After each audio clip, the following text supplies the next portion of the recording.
napanaginipan ni Kuya Jun, Oh. medyo bad dream yun. Masama. I'm sure, oo, tayo rin medyo nakakapanaginip din tayo na masama. Pero bakit ba tayo nananaginip na masama? Ba't di na lang puro maganda? Maganda. Correct. Tama. Anyway, Ambot sa yan imo. yung, oo, yan yung gusto nating malaman. Tingin ko si Brother Ellie kaya sagutin. Tama.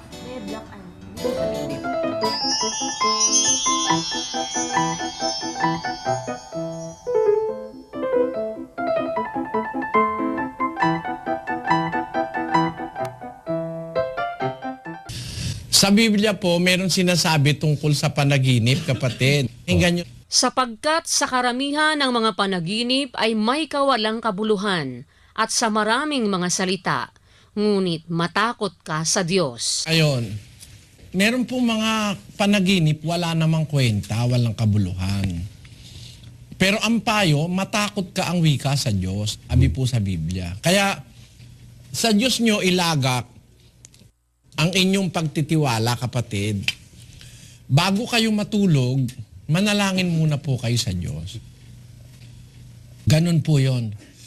Before going to sleep or before going to bed, manalangin kayo, lumuhod kayo sa isang lugar na wala pong nakakakita sa inyo, sa kwarto nyo, kung saan man. Tapos, manalangin kayo sa Diyos na samahan kayo sa pagtulog. Huwag kayong makapanaginip ng masamang panaginip. Tapos magpasalamat kayo sa Kanya, sa Kanyang pagbibigay ng grasya sa maghapon. At hingin nyo po ito sa pangalan ng Panginoong Hesus. Subukan nyo, hindi kayo mananaginip ng masama.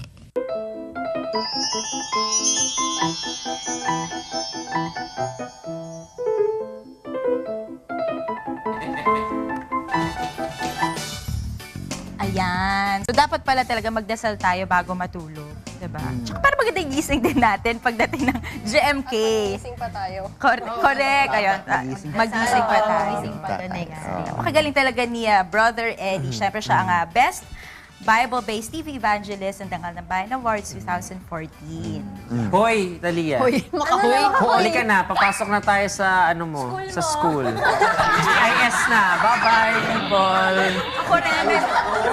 Halika na, halika See na. you tomorrow! Bukas, God willing, kita-kita ulit. Bye-bye.